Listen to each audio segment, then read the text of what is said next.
I'm standing between you and lunch, so that's a big issue. Also, I'm trying, and thank you, Jonathan, for putting me on that time slot. Appreciate that. Also, I'm trying to figure out how to get one of these in my basement for the football games, because that's pretty outstanding. But in all seriousness, thank you to Chainalysis and to the whole team that's making this happen. Pretty great event, and great to actually be in person, see a lot of familiar faces that I haven't seen, obviously, in the last few years, given the current situation with pandemic. So really, really happy to be here. Also, we have a pretty large cohort of my colleagues and teammates that are... I would never do this, but I'm on a time crunch. Somebody's still on mic'd up. Thank you so much. The second one is taken. Okay. I'm so sorry. And I hope this is...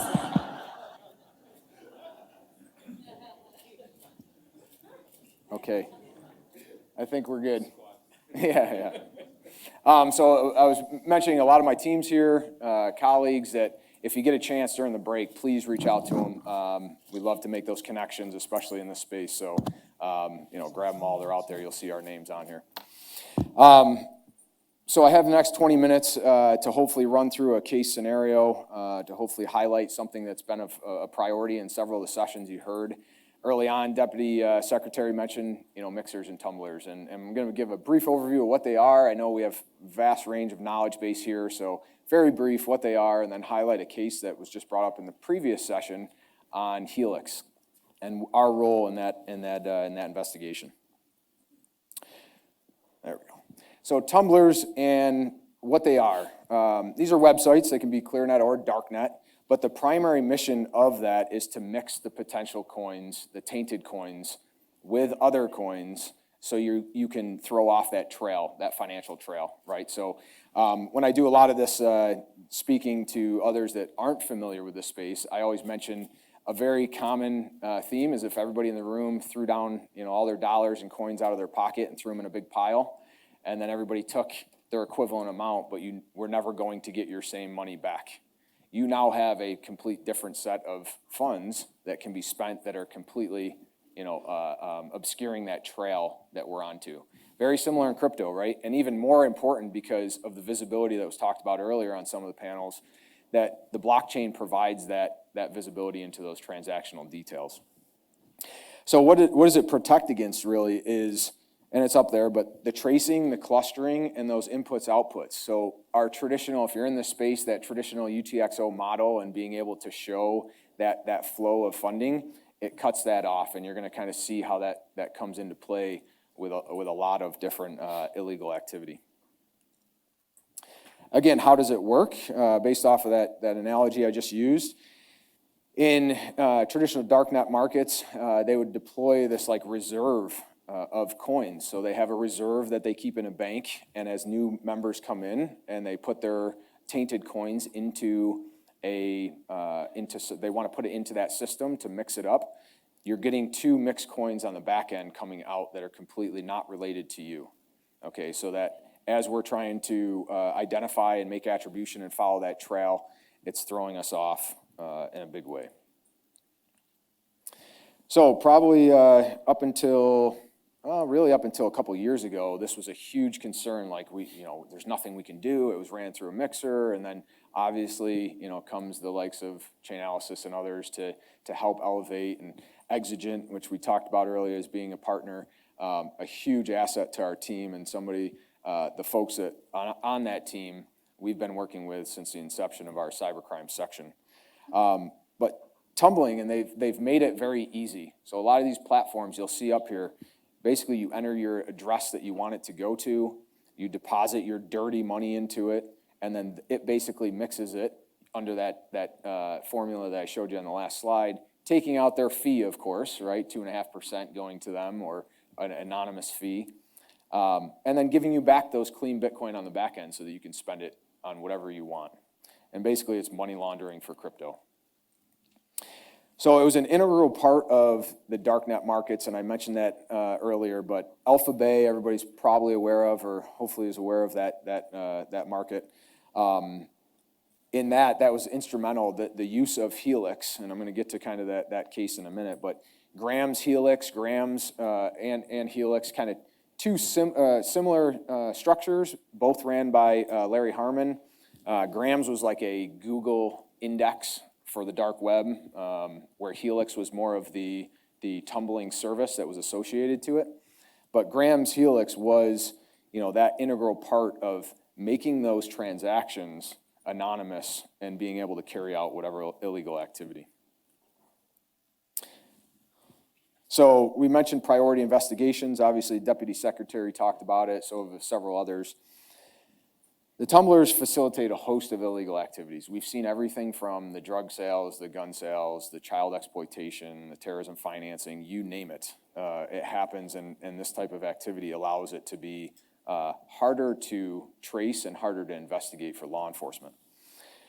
They're used to launder the proceeds, which you're going to see on the case study, and obviously a threat to the financial sector.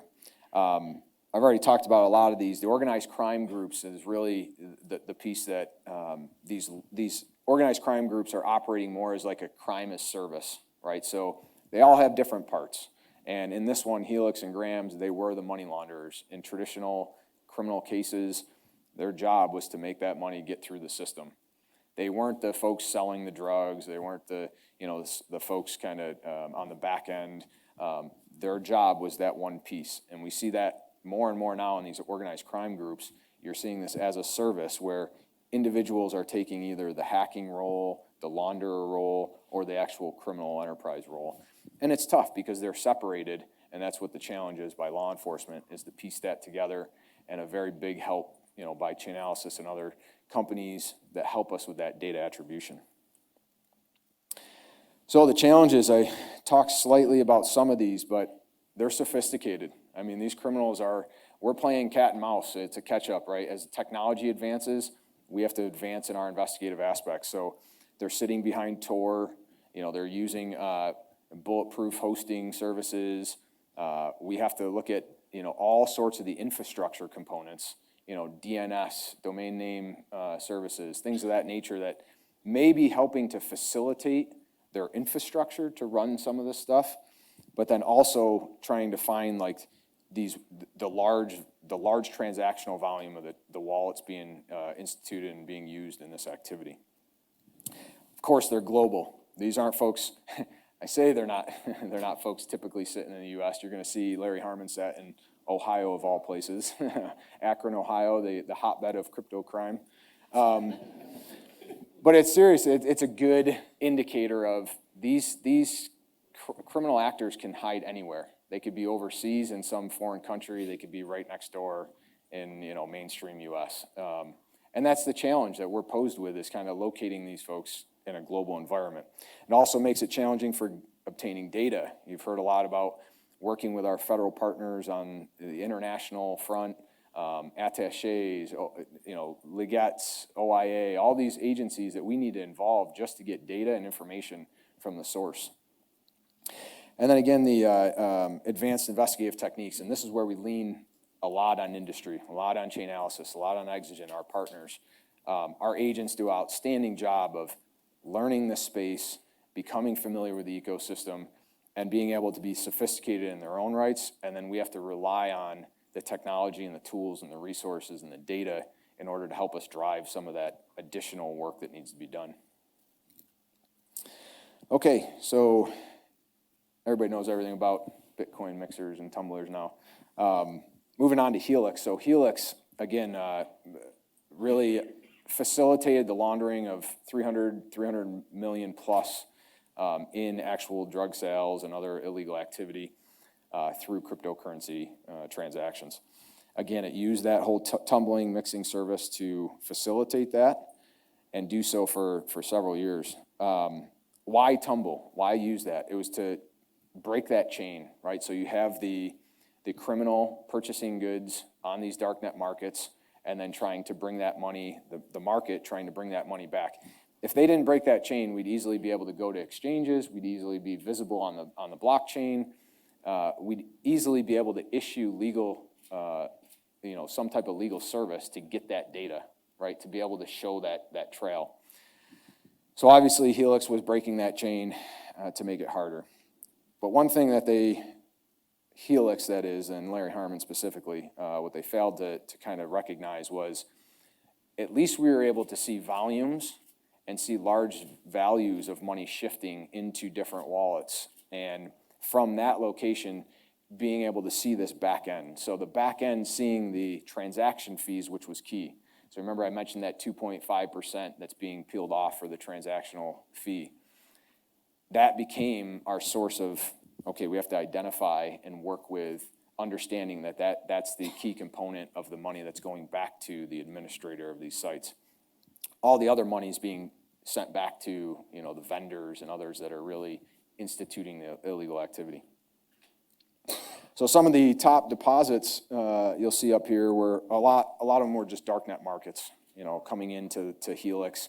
A lot of them, I'm happy to say, have been taken down, much to IRS-CI's work and Chainalysis's work and others overseas. Hansa's on there. The Dutch were very instrumental. There's a lot of these vendors. We all often say it's like whack-a-mole. It's taking down these and another one's popping up. And eventually we have to get to a point where it's also preventative, right? So we're stopping these, and this is where industry and where financial sector comes in to drive that prevention. I already mentioned the designment to conceal the transactions, but it's interesting if you look at the quote up here, and this is from one of the legal documents, the charging documents, but Larry Harmon actually posted on site, no one has ever been arrested just through Bitcoin taint, but it is possible and you don't want to be the first. So a little forecasting there by him himself, because he was the first, and then on the heels of that, the second becoming Bitcoin Fog, which was just recently in the news as well. But both of those cases being the first and second Bitcoin mixing services taken down. So here's kind of what the identification of the site looked like in terms of just the general flow. We had over 350,000 Bitcoin deposited at that time. It's a lot of money today. That was a lot. It was a lot then as well. But flowing through Helix, we were able to then look at specifically that transactional fee, that peel off of that 2.5%. And following through that flow of transactions, saw that 8,000, 9,000 Bitcoin going to Larry Harmon, eventually making that attribution on that wallet. Not an easy task. This isn't something that's done in push of a button. There's no easy button that we push that gets all of this done. And I think John, you always mention when we do some of these cases, there's no one of those easy buttons. You just, oh yeah, we got it. It's an intuition by this team. It's intuition by Chainalysis and the company to actually really the artwork behind that. So you have the science of the transactions, right, and of the tool, but then it's the artwork of understanding kind of the ecosystem, how that plays in. How we use, obviously we use a reactor from the investigative standpoint. The big aspects there is being able to gather that service level statistics, so the volume, the value of the trades, the number of wallets involved, the dollar to Bitcoin conversion. That all became critical because we needed that in order to identify that peel off for the transactions. Also tracing the unspent funds. It means nothing if we put these people in jail and then they're out in 7-10 years and they're sitting on 300 million somewhere, right? I mean, that's not how we operate business. We want to take away those proceeds and bring that back into the government for the use by us as citizens. So that unspent funds, tracing that and actually making seizure, that's one of our main the back end work that needs to be done, and making sure that's identified so that we can strip them of that those financial flows.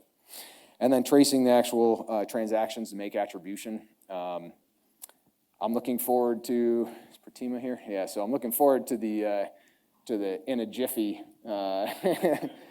because this is what it looked like when we were doing some of the tracing. So you can see when you have a couple lines that put stuff together, very simple and easy. Not so much here, right? So this is how we use Reactor. This is months of work being done by agents, analysts, making attribution, identifying wallets, having intuition on which wallets might be somebody's, peel chain or actual ownership or hot wallet, all those things that we're trying to do and kind of run through this is what becomes, this is the artwork. And ultimately, this is what kind of solves the case. So ultimately, the indictment, which was in 2020, indicted Mr. Larry Harmon, again from Ohio on that, and running grams and Helix to that 300+ million. And then ultimately, the guilty plea by him recently in August of 21, admitting to that. So still a lot of work to do, right? One of the things that I always mention is that when we take down these cases, that's not it, right?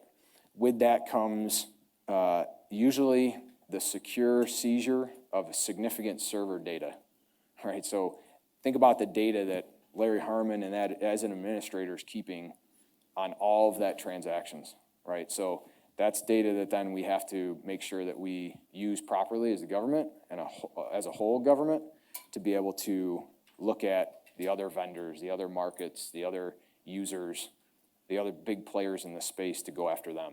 So it basically just starts our next case.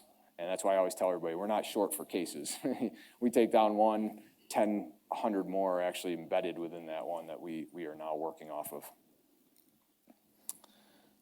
Look at that, 2 minutes early. That's how we operate, efficiency. All right, thank you. Catch us at break.